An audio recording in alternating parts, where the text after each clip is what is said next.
মধ্যপ্রাচ্যে যুদ্ধে দুবাইয়ে নিহত প্রবাসী বাংলাদেশি আহমেদ আলীর মরদেহ দেশে এসে পৌঁছেছে। সকাল ৯টার দিকে মরদেহ নিয়ে শাহজালাল বিমানবন্দরে আসে আমিরাত এয়ারলাইন্সের ফ্লাইট।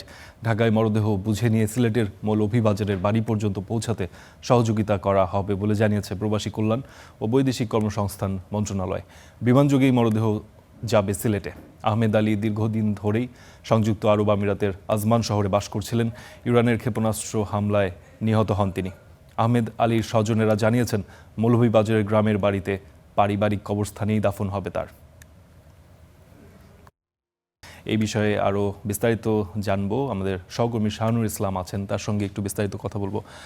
শাহনুর, মরদেহ তো দেশে এসে পৌঁছেছে, প্রবাসী কল্যাণ মন্ত্রণালয় বা সরকারের পক্ষ থেকে কি সাহায্য সহযোগিতা করা হচ্ছে, বা তার মরদেহটি এরপর তার নিজের বাড়িতে নিশ্চয়ই নেওয়া হবে, দাফন কাফনের ব্যাপারে কি জানতে পারলেন?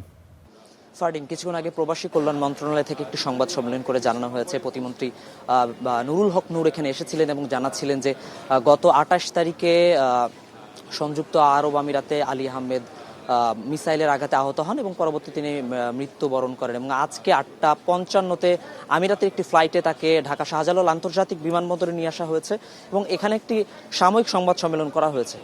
এখান থেকে তার গ্রামের বাড়ি সিলেট মৌলভীবাজারে নিয়ে যাওয়া হবে এবং সেখানেই চিরনিদ্রায় শায়িত হবেন আলী আহমেদ।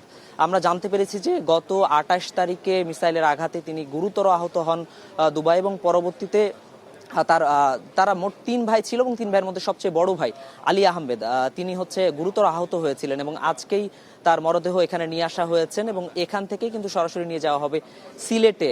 পাশাপাশি আমরা দেখেছি যে শামা ওয়াজিদ তিনি এখানে এসেছিলেন এবং জানাচ্ছিলেন যে সহযোগিতাগুলো করার দরকার সরকারের পক্ষ থেকে সবগুলি করা হচ্ছে, যেন পরবর্তী যে প্রসেস রয়েছে সেটি যেন খুবই সুবিধা হয় এবং আজকেই কিন্তু আরেকটি বিমান যোগে তাকে সিলেট শাহ আমানত বিমানবন্দরে নিয়ে যাওয়া হবে এবং সেখান থেকে নিয়ে যাওয়া হবে তার গ্রামের বাড়িতে। সুতরাং সরকারের পক্ষ থেকে জানানো হচ্ছে যারা বিদেশে এখনো আছেন, কুয়েত, বাহরাইন, কাতার, দুবাই, এগুলোতে যারা গুরুতর আহত হয়েছেন তাদেরকে যেন সরকারের পক্ষ থেকে চিকিৎসার ব্যবস্থা করা হয় এবং জানাচ্ছিলেন যে আরও ২ জন নিহত হয়েছেন এবং সরকারের পক্ষ থেকেই যেন তাদের লাশ মরদেহ যেগুলো রয়েছে সেগুলো যেন বাংলাদেশে খুব দ্রুত নিয়ে আসা হয়। সুতরাং সরকারের পক্ষ থেকে সদিচ্ছার কোনো অভাব আমরা দেখি নাই।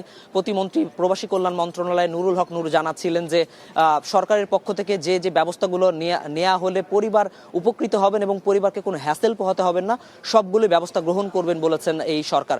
সুতরাং আজকেই কিছুক্ষণ পরেই তাকে শাহ আমানত বিমানবন্দরের উদ্দেশ্যে ঢাকা শাহজালাল আন্তর্জাতিক বিমানবন্দর থেকে নিয়ে যাওয়া হবে। ফারদিন, অসংখ্য ধন্যবাদ শাহনুর।